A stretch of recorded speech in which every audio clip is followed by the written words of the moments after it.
વડોદરા શહેરના સયાજીગંજ વિસ્તારમાં આવેલા ડેરીડેન સર્કલ ખાતે આમ આદમી પાર્ટી દ્વારા ઉજવણીનો કાર્યક્રમ યોજાયો હતો। દિલ્હીની હાઈકોર્ટ દ્વારા પાર્ટીના સંયોજક અને અન્ય નેતાઓને રાહત મળ્યા બાદ કાર્યકર્તાઓમાં આનંદનો માહોલ જોવા મળ્યો। સયાજીગંજના ડેરીડેન સર્કલ ખાતે આમ આદમી પાર્ટીના કાર્યકર્તાઓએ ફટાકડા ફોડી અને એકબીજાને મોઢું મીઠું કરાવી ઉજવણી કરી હતી। દિલ્હી હાઈકોર્ટ દ્વારા પાર્ટીના રાષ્ટ્રીય સંયોજક અરવિંદ કેજરીવાલ અને વરિષ્ઠ નેતા મનીષ સિસોદિયા સહિત અન્ય લોકોને કાનૂની રાહત મળ્યા બાદ આ ઉજવણી યોજાઈ હતી। આ કાર્યક્રમ આમ આદમી પાર્ટીના વડોદરા પ્રમુખ અશોક ઓઝાની આગેવાનીમાં યોજાયો હતો। મોટી સંખ્યામાં કાર્યકર્તાઓ અને હોદ્દેદારો ઉપસ્થિત રહ્યા હતા। પાર્ટી તરફથી જણાવાયું હતું કે કાનૂની પ્રક્રિયામાં સત્ય સામે આવ્યું છે અને કાર્યકર્તાઓએ આ નિર્ણયને ન્યાયની જીત ગણાવી હતી।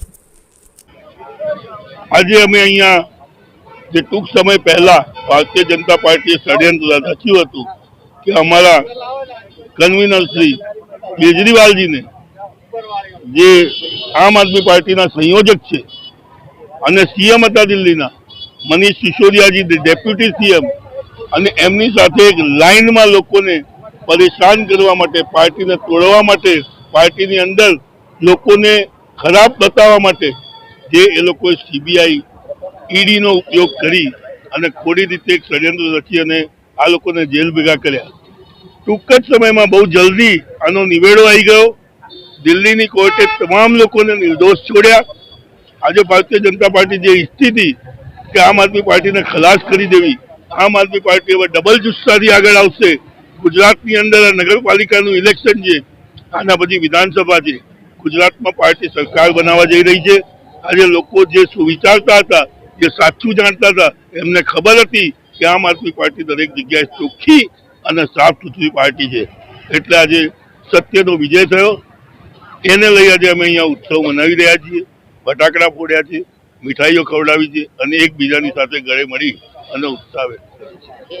એક બાજુ આમ આદમી પાર્ટીનો વિજય થયો છે, હવે આમ આદમી પાર્ટી કઈ પ્રકારના પ્રહારો કરશે? આમ આદમી પાર્ટી કોઈ દિવસ કોઈ પ્રહાર કરવા નથી આવી। આમ આદમી પાર્ટી ફક્ત ને ફક્ત લોકોની, જનતાની સેવા કરવા આવી છે, જનતાના કામો કરવા આવી છે અને અમે જનતાના કામો કરી ઇલેક્શનો જીતીશું। લોકોની જેમ ખોટા ફતવા કરી કે લોકોને ભરમાવી, ફોસલાવી, ડરાવી, આ આમ આદમી પાર્ટીની રાજનીતિ નથી। આમ આદમી પાર્ટી ચોખ્ખી નીતિથી, સચ્ચાઈથી કામો કરશે અને ઇલેક્શન લડશે ને દરેક જગ્યાની જીત થશે। આગામી સમયમાં ઇલેક્શન આવી રહ્યું છે તો આમ આદમી પાર્ટીની કેટલી સીટો? આજે બરોડાની અંદર અમે આમ આદમી પાર્ટી મ્યુનિસિપલ કોર્પોરેશનનું 76 બેઠક પર ઇલેક્શન લડી અને 50થી વધુ સીટો જીતી અને મ્યુનિસિપલ કોર્પોરેશનમાં આમ આદમી પાર્ટી પોતાની સત્તા બનાવવા જઈ રહી છે।